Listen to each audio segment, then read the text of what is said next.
Next, we have Ruchira Gupta, who is an Emmy-winning journalist and founder of Apne Aap, an NGO empowering women to exit prostitution. She's authored the recently released I Kick and I Fly. Check that out. And has received numerous honors, including the French Ordre. I hope I'm getting this right. I don't know much French. French Ordre National du Mérite and the Clinton Global Citizen Award. She played a key role in establishing the UN Trafficking Fund for Survivors and holds a Doctor of Humane Letters degree. So, Ruchira, over to you. Thank you, everyone, for marking the UN World Day Against Human Trafficking.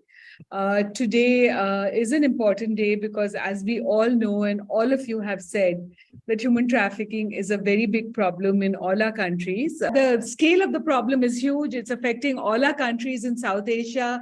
And of course, in South Asia, we have the unique legacy of colonialism, which adds to the mix of the vulnerabilities, which the speaker spoke about before me, about what causes the intersectionality of the root causes of trafficking. So one thing that I want to say is that human trafficking is caused by the intersection of sexism and poverty. So on one hand, you have people who are the most vulnerable and the most marginalized, who are likely to be preyed upon by traffickers because they are poor, because they are female, because they are from marginalized ethnicities, tribes, caste communities, and religions. And also, of course, because they're teenagers. On the other hand, you have the demand side, which is created by a culture of impunity and toxic masculinity, which wants to have people who are docile, who they can dominate and be violent too. And so trafficking is a combination of supply and demand, and it doesn't have to be cross-country, as we all know. It can happen inside a country. It can happen even on the very bed that you're born on. As we know, in the brothels of Bombay and in the place that I work in Apne Aap, in denotified criminal tribes in Bihar. So these are very, very important issues for us to consider, that what is happening and what are the trends in human trafficking now that we have to think about. I think the one thing that this group will understand more than any other group is that how do we deal with trafficking in the context of rising authoritarianism and fascism? Because as we know that we are worried about the power of the police in all our countries. We are worried about the power of the army in all our countries. And yet we want to end impunity for those who are buying and selling human beings. And in this context, I'm thinking about a new bill which is being introduced in Indian Parliament, which gives immense power to the police to raid homes on the pretext of fighting trafficking without even any kind of proper FIR or investigation. And this has been bothering me a lot because I really believe that those who buy and sell human beings should be punished. I really believe that we need an end to impunity for rapes and other kinds of sexual assault on women and girls. But on the other hand, I don't want to give blanket permission to the police. So today, when I was thinking very hard about what I wanted to talk about, I wanted to talk about how do we address the vulnerability of those who are likely to be trafficked, and how do we tackle the demand by ending impunity for those who are buying and selling human beings, which is traffickers, those who employ cheap labor, and those who buy exploited sex and want very young girls. And one of the things I think we need to do as a group is possibly talk to all our governments inside our countries and across countries, is what kind of budget allocations are being done to address the impunity of those who are the most likely to be trafficked. And I call that person, in my context, because I work on sex trafficking, I call that person the last girl. And to me, the last girl is someone who is, from a Gandhian perspective, someone who's the weakest human being I know. She's the 13-year-old in a brothel in Calcutta, or the 19-year-old on a street corner in Delhi. And she is poor, she is female, she's a teenager. On top of that, she's from an oppressed caste or religion. And these intersecting inequalities make her very easy prey to traffickers because she's looking for food, she's looking for shelter, she's looking for just survival. And they can go and say that we'll offer you a job or whatever. And then on the demand side is this culture of toxic masculinity, which is being promoted by all our governments right now, I feel. And that is, be a vigilante, be the strong man, go out and protect the women and all of that. And also, the good, defining who the good girl is versus the bad girl. So making it okay to prey upon who they consider, quote unquote, the bad girl. And so I think the call to action to all our countries can be more investment in the vulnerabilities, to reduce the vulnerabilities of the last girl, which is increasing investment in food, in clothing, in shelter, in education and healthcare. For us right now, basic needs are human rights. In India, there have been massive budget cuts in, just the public distribution system for food, for example. So the ration card system has been now turned into something else, and you might get food, you may not get food, even if you're poor and marginalized.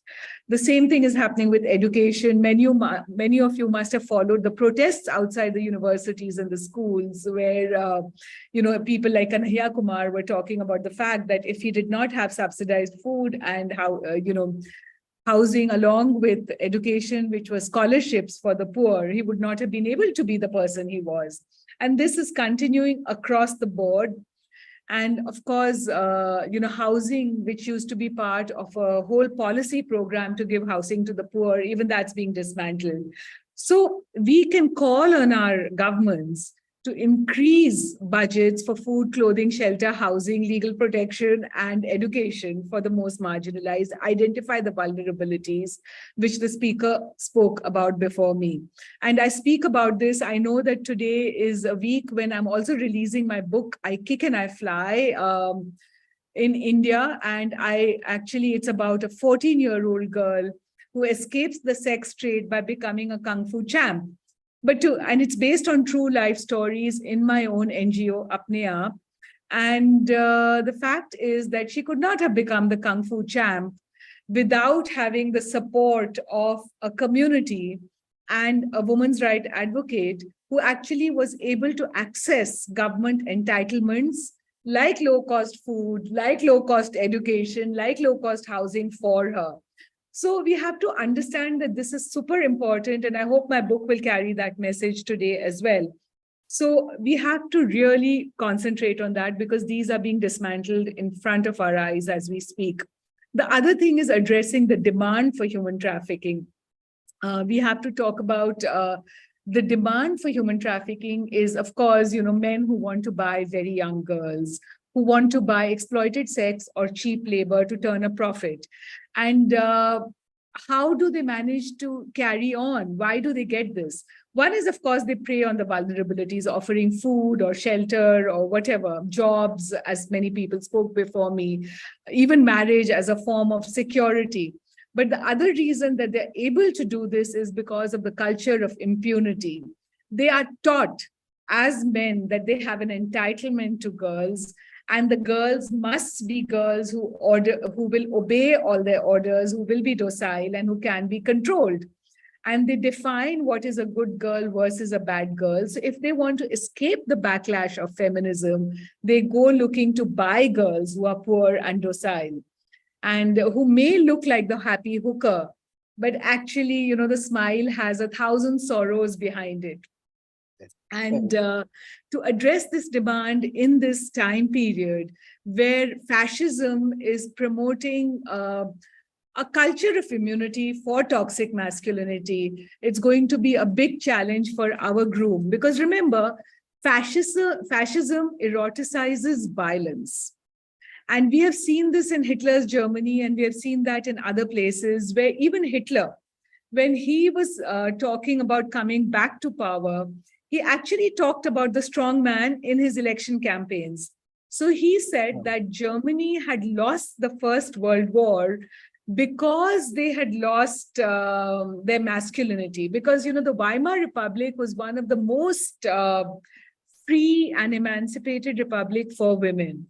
women had childcare, they had the right to be in politics, become members of parliament, they had jobs, they were cutting their hair, wearing short skirts, migrating to cities like Berlin and participating in the workforce. And so he said, you've lost the war because you lost your masculinity and you lost control of your family. So I'm going to restore the family and the head of the family to you by restoring the role of the women to the Kinder, the Kirche, and the kitchen. Kinder means children, Kirche means church, and kitchen means kitchen.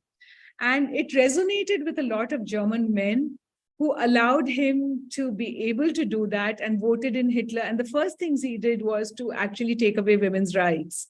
He said women cannot participate in higher education. He said Aryan women should have 4 children. And all these roles were prescribed and defined for women. And I can see it happening in India and in many parts of Europe and other parts of the world where toxic masculinity is being promoted as the way to preserve the family and the state. And once we imbibe this idea, we will vote in not just a strong head of the state. We will think that this is what power is, and we will try to vote in a strong head of the country. And he will be right or wrong because he is the head, the strong man. Just 3 things I want to just say that this group can make a call to action, because there are 49 million victims of human trafficking in our world right now. Of these, 8 million are in India, which is that 1 of 6 human trafficking victims live in India right now. There is G20, which is coming up, and there are lots of meetings around G20, which different countries from the whole world will meet. And I think it's very important to learn from the Nordic model to address human trafficking, which is that we address the demand to human trafficking by ending the impunity for those who buy and sell sex and cheap labor. And that includes the sex buyers and the traffickers. And we address the demands, the supply side, by addressing the vulnerabilities. So call on our countries to spend even a fraction of what we are spending on G20 and other branding exercises on the last girl. And of course, create more awareness and knowledge on these issues, because this is a problem which is in plain sight, but invisible. And one of the things, of course, because this week I'm talking about my book all the time, I would say that let's break the silence for young people as well, because the majority of those trafficked are at least recruited between the ages of 9 and 13.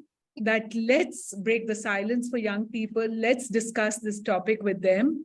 And my book, I Kick and I Fly, is written for anyone 14 and up. So read the book, share the book, because it will shatter not just the silence, but it might change the end for some young person, and also give an answer to how do we deal with the human trafficking problem by investing in the most marginalized rather than neglecting them, and how do we address the demand by ending the impunity.